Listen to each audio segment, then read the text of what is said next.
So guys, napakinggan nyo na ba to kay Papa Dudut? Kasi viral siya sa threads. So ikikwento natin ng sobrang bilis. Kasi ang creepy talaga. Pinakinggan ko siya ngayon kasi nakita ko siya sa threads kanina. So yung kwento about siya sa, ito guys, nag-notes ako. Parang, di ba si Jonas, sakristan siya. Tapos, parang sinimulan niya yung kwento. Parang hindi na daw siya ligtas. Gusto niya na daw ilabas yung katotohanan bago pa daw maging huli ang lahat. Something like that. Ganun yung entry niya. Ganun yung intro niya. Tapos, yung family niya, tapos yung tito niya na pare, na medyo sikat doon, tapos parang medyo puring-puri nga kasi mabait, matulungin, gano'n. So, di ba yung bayan nila, San Miguel ata? Hindi ako sure. Parang biglang naiba daw yung ihip ng hangin, something like that. Kasi parang biglang may kumalat na balita. Parang may mga nangyayari sa kabataan. First victim, ito si Jason. Kilalang kilala nung sender. Parang no any reason, bigla na lang daw umakyat dun sa bubong ng isang bahay, tapos tumalon habang parang nakangiti. Tapos nung naiisip ko, nung napapakinggan ko, alam mo yung parang smile na horror movie. Ewan ko, okay, share ko lang. So parang ganun, parang tumalon doon siya sa bubong, tapos habang nakangiti. So takot na takot yung mga tao kasi parang ang creepy talaga. So hindi nga, parang hindi nagtagal, parang dumami yung kaso. So, may isang varsity player, paulit-ulit sinuntok daw yung sementong pader. Tapos hanggang mabasag yung mga buto niya habang nagsasalita siya ng kakaibang parang language na hindi niya alam. Tapos yung mga doktor, psychiatrist, hindi alam yung ano, parang walang mahanap na parang explanation. Kaya parang naniwala si Father Joaquin. Parang isa siyang spiritual. Parang kailangan ng spiritual kineme-kembe-kembe root. So, ang ginawa ni Father Joaquin, yung parang lumang kumbento, binuksan niya sa bundok, lumang kumbento siya para maging deliverance camp, something like that. Tapos ang plano niya, dalhin doon yung mga kabataan na may mga kakaibang kilos para dumaan sa, ewan ko kung exorcism yung tawag doon. Pero ang ginawa niya kasi, pagdarasal daw. Tapos nung in-offer niyo, tuwang-tuwa talaga yung mga tao kasi nga daw sacrifice pa daw ni Father Joaquin yung buhay niya para lang makapagpagaling. Eh di parang tuwang-tuwa, something like that. So, ang eksena ni Father Joaquin Muday, 3 days daw na fasting, tapos parang spiritual cleansing, parang tubig-tubig lang, water fasting, mga naka-naka mong nasapian. So, para daw mapalayas nga talaga yung mga masasamang espiritu ng demonyo, kung sino man yan, kung si Sesabol man yung Chares. So, dahil nga desperate yung mga magulang, yung parang maayos. So, nagtiwala, syempre, ganun. Kahit naman ikaw, masapian ka dahi, di ba? Go. So, kasama yun si Jonas, so basta may caretaker na matanda na si Dante, si Kuya Dante. Kuya. So, inihanda nila yung lumang kumbento. Kasi nga, syempre, pamangkin siya ni Father Joaquin. So, napapalibot na siya nung mga puno, walang signal ni cellphone. Tapos, habang inaayos nila yung lugar, nakakaramdam talaga si Jonas ng parang yung kinakabahan siya na hindi niya daw ma-explain. Yung ganun yung atake niya daw sa kay Papa Dudut. So dumating yung unang batch nung 5 kabataan, unang batch yan na batch by batch na nasapian, pasabog. So si Celine, ayun, si Celine po, parang dati niya siyang kaklase. Pero hindi niya na makilala kasi sobrang payat, maputla, tapos parang wala nang buhay yung itsura niya. Tapos nung magsimula yung deliverance, pinatay yung lahat ng ilaw. Tapos yung 7 kandila daw, tapos 7 kandila daw nagbibigay yung ng liwanag, parang gano'n, walang kahit anong buka. So nagsimula yung parang Latin prayers or Sinumbra Grabares ni Father Joaquin. Tapos lumalalim, parang di ba dadasal na, sabi niya. Tapos lumabig daw yung buong room, yung parang kumbento. Pero hindi gumagalaw yung apoy ng kandila. Tapos kahit na may mahangin nga doon. Tapos biglang sumigaw daw si Celine. Parang boses daw nun ay matanda. Parang matandang lalaki. Tapos eto winisikan daw ng banal na to. Parang holy water. Tapos hindi siya nasaktan. Ngumiti lang siya. Yung parang kay Clarita. Kung napanood yun na yung kay Clarita. Parang lumingiti lang siya. Tapos nagsimula daw tumawang. Nakabuan ako. Tapos parang unti-unti daw parang naging itim yung mga mata niya. Tapos yung parang ngumingiti. Sorry. Parang ganon. Tapos parang nawalan ng malay si Jonas, kasi syempre kahit sino makakita nun, girl. Tapos yun, after 3 days, after 3 days, nagising si Jonas 3 araw nawalan ng malay si Jonas, girl. Atake siya, hindi naman siya nag-fasting, charot. So, nalaman niya nga daw na matagumpay, something like that, na okay na yung deliverance. So, ang atake, yung 5 kabataan, normal, girl. normal, pinauwi sa kanilang pamilya, ganon. So, naniwala si Father Joaquin na yung faith, yung nagligtas sa kanya, parang, parang naniwala sila. So, nawala yung pagdududa ng mga eksena, ganyan nga. So, goods. So, tapos one time, gabi, nakita ni Jonas, si Kuya Dante, yung matandang caretaker, umiiyak siya habang parang binabasa yung aklat. Aklat? Kasi yun yung sabi sa parang book siya. Tapos nalaman niya yung nakatagong parang history ng kumbento. Tapos yung parang pangalan nung demonyo, Abaddon. Abaddon. So parang piniwanag ni Kuya Dante nga, yung merong parang kind of demon na hindi tinatablan talaga ng banal na tubig o dasal. Parang lalo siyang lumalakas sa pamamagitan nung parang parang yung point niya,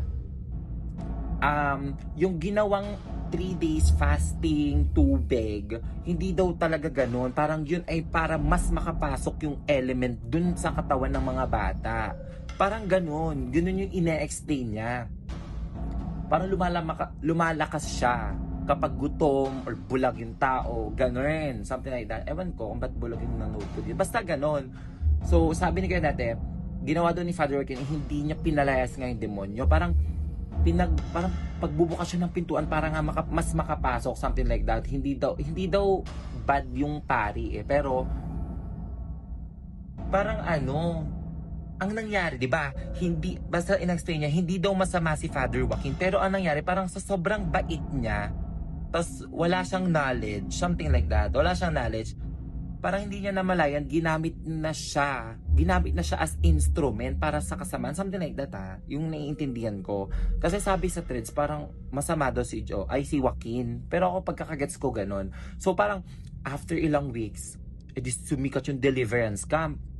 Nasa plaza si Jonas, ewan ko plaza o bayan, nakita niya si Celine, mukhang normal, parang siya, normal, tapos parang parang bumulong siya tapos tinanggap nila yung parang boses ng Diyos.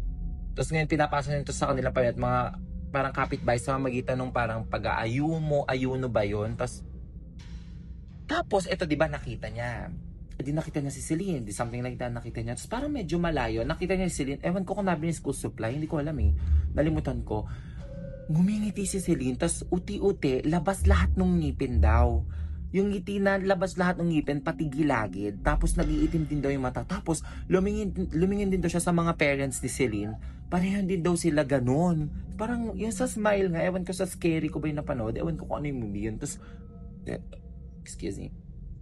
Tapos tumakas si Jonas. Tapos sinubukan, parang tinry ni Jonas na parang binalaan niya si Father Joaquin nun Eto si Father Joaquin, eksena rin. Di parang hindi niya pinaniwalaan. Kasi parang nga dun sa Father, parang panlilin lang daw yun ng demonyo para daw sirain yung faith niya. Something like that. So, imbis na tumigil si Bakla, naghanda pa talaga siya ng panibagong batch. Parang 10 ata na kabataan na talagang batch 2 Bakla, nasabi. So, parang second ritual, ang nangyari, naging as in, iba talaga yung nangyari. Parang lumalakas daw yung dasal ni Father Joaquin. Lumilitaw daw sa mga, parang lumalabas yung mga pasa na hugis kamay dun sa, parang may gustong lumabas dun sa katawan nila, parang ganun. Di yun, habang binabasa ni Jonas yung lumang ni Kuya Dante, parang nag-gets niya na yung Latin prayer na sinasabi ni lalo lamang parang pumupunit, parang sumisira daw dun sa spiritual na parang defense dun sa mga bata para mas madaling makapasok yung demonyo nga. So parang yung iba nga baliktad siya, imbis na tanggalin pas pinapapasok ni Baklang Joaquin. So ang nangyari edi itong si parang sa gitna nung di ba pinabasa niya kasi niya, hala, pinapapasok niya nga yung demonyo, totoo nga si Kuya Dante. So nabitawan niya yung parang mangkok na nabasag yung holy water. Tapos sabay-sabay naputol yung mga lubid dun sa 10 na kabataan. Tapos tumayo sila lahat habang nakangiti. Tapos iisang boses, para siyang ang dami-dami daw taong nagsasalita na parang nagte-thank you daw kay Father Joaquin kasi nilinis nga daw. Tapos pinahina daw yung mga bata para daw makapasok sila doon, something like that. Tapos di kinabukasan normal ulit yung lahat. Normal as in like tahimik na parang kumakain yung 10 kabataan. Tapos pero walang emosyon, ganon. Kumakain pero walang emosyon. Tapos si Father Joaquin, di masaya siya, nagtagumpay daw ulit, ganyang misyon. Tapos pero si Jonas, parang naniwala na siya na yung Father Joaquin mismo yung nagbukas ng pintuan para nga daw sa kasamaan, something like that. Tapos nawala si Kuya Dante. Parang pagtagal mga ilaw, nawala si Kuya Dante. Yung parang natagpuan lang ni Jonas, si Kuya Dante, may mga dugo yung may mga dugo yung tsinelas. Tapos, di ba ako OA ha? Pero kasi pag kinikwento mo siya, parang nakakatakot.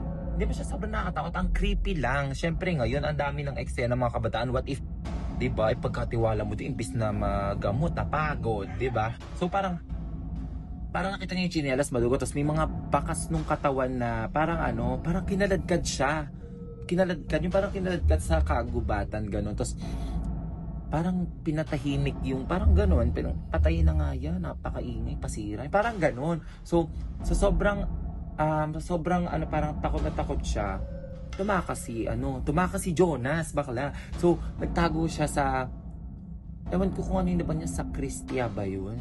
Hindi ko alam, basta nagtago siya siguro sa simbahan habang sinusulat niya sinusulat niya itong liham. Tapos hindi naman ito ata, parang i-feature pa lang. Basta ito, mula dun sa bintana, parang nakikita niya na parang ang daming dumadaan.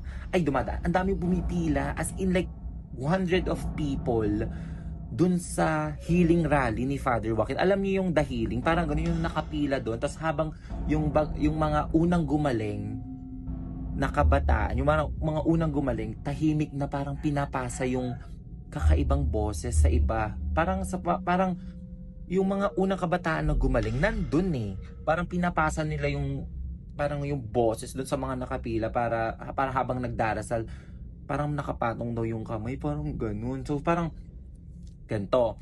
Yung parang inend niya, humingi daw siya ng tulong sa mga media. Ayun, humingi siya ng tulong sa mga media, pero umatras daw bakla kasi nakatanggap sila ng pagbabanta. At saka parang dinadalaw daw sila nung mga puking inang demonyo. Tapos ito pa, lalo siyang natakot nung makita niya si Celine sa TV. Kasama yung isang senador na controversial. Basta kasama yung senador na controversial. Tapos parang unti-unti yung nakapasok sa influence na kadiliman. Parang yung, gets nyo yung parang anlala, yung parang sa pagka-demonyo, di ba meron ng mga sindikato? Yung gano'n yung demonyo, yung parang tumaas sa mga matataas na politician. Yung something like that, nandun na, parang nagulat siya, nasa TV daw si Celine. Samantalang, di ba, iba na nga, ibang tao na nga yung Celine. Parang, basta nung huli, nung last si Jonah, sinabi niya parang huwag na daw pumunta ng kahit sino sa kanilang baryo para magpagamot o magpagawa ng himala. Kasi ayon nga sa kanya, yung mga miracle na nakikita ng mga tao, isa lang daw parang bitag nga, parang trap na paghahanda sa pagdating ng parang kasamaan, something like that. Tapos sinasabing yung apocalypse kasi yung sabi sa threads parang yung sa apocalypse kung saan yung mismong fate daw ng tao ginagamit na daw bilang sandata laban sa kanila. Yung parang si Sir Joaquin nga, si Father Joaquin nga, mabait nga siya. Yung sa sobrang faith niya daw sa Lord, yun na daw, ginamit na daw siya.